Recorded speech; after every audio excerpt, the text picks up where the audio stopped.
Grabe, hinahanap ko ang init kaya ako naka-shades pa rin sa loob ng bahay nito yun. Parang feel na feel ko talaga ang summer. Summer be like. Alam mo, ang ganda. Sa totoo lang, ang ganda. Sorry. Ang ganda-ganda ng weather sa Denmark ngayon. Alam mo yung pinaka-the best na weather na gustong-gusto ko summertime. Doon mo mai-enjoy maglakad, alam mo na, mag-upo-upo sa grass plant, yung diyan sa mga, alam mo yung may mga grass-grass na, ay, ang ganda, ang sarap-sarap ng pakiramdam. Nung nasa Ohos ako, ini-enjoy ko maglakad. Hindi ko inisip na, ay, pagod ako maglakad, ganito, ganyan. Never. Nag-i-enjoy ako. Doon kasi city, malapit talaga sa city. As in, paglabas ko ng bahay, ano lang, mga 7 minutes walk, city na. Kaya, sa tuwing, alam mo, hindi ko rin na-feel na ma-bored eh. Kahit na malayo ako sa family ko, lagi kong iniisip na, hay, nandito ako, i-enjoy ko ang buhay. Nag-i-enjoy ako maglakad, nag-i-enjoy ako syempre shopping galore dahil that time ang dami kong trabaho as in. Kapag masipag ka at matyaga sa Denmark, aani ka ng salapi, maliban na lang kung tatamad-tamad ka. Pero nung that time na nandun ako sa oo, kasi ang dami-dami kong trabaho kabilaan, katawan ko lang ang sumusuko. Sinasabi ko na, ay nako, sayang nag-iisa lang ako kung dalawa kami, magkapatid, or may twins ako, aba, ay di masaya ang mundo, di ba? Kasi naman ang nanay ko gumawa ng batang makulit, hindi pa dinalawa. Dapat dalawa kami. Ayun, sa tuwing, alam mo, tsaka mura, mambibili mo yung mga damit minsan doon kapag pupunta ka ng H&M. Makakabili ka ng 20 crowns, 30 crowns, ganun, new na yun, pang summer outfit. Ay nako, basta nag-i-enjoy ako, kaya yung cabinet ko dati punong-puno. As in, masasabi ko, oh my God, ang dami. Kaya wala din akong ginawa, kundi magpadala ng box sa aking family, sa aking mga pamangkin na nag-i-enjoy ng gamit ko. Alam mo naman yung mga yun. Pero ngayon, alam mo na umuwi ako, wala akong dalang masyadong gamit.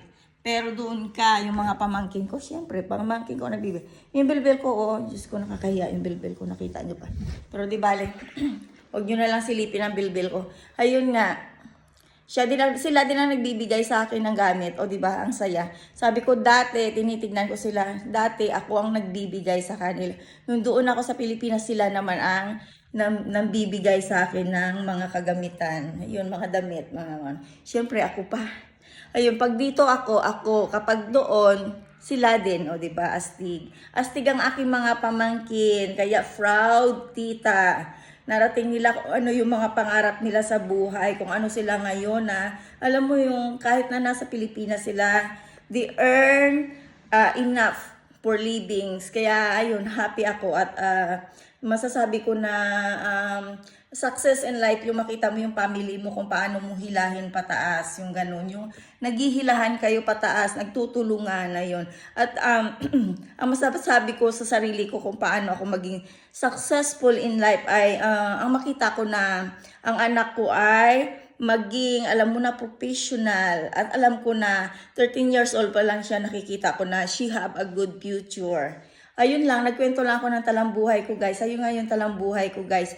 Galing ako sa big family. Ang aking mga siblings ay may kanya-kanyang mga buhay na maraming mga anak. Kaya yung nanay ko ay sobrang daming apo at proud ako na ikwento yung family ko dahil galing ako sa happy family, happy big family nga pala talaga sa Pilipinas. At yun yung mga bagay na nami-miss ko kapag nandito ako sa Denmark. Kaya that time na nandoon ako, nag-spend ako ng 7 months na sabi ko, wow, sulit na sulit ang aking vacation kasi alam mo yun, I spend more time to them, alam mo yun, at saka yung nandun ko nakita yung kung paano nila ako supportahan nung time na may sakit ako at hanggang ngayon kahit malayo ako.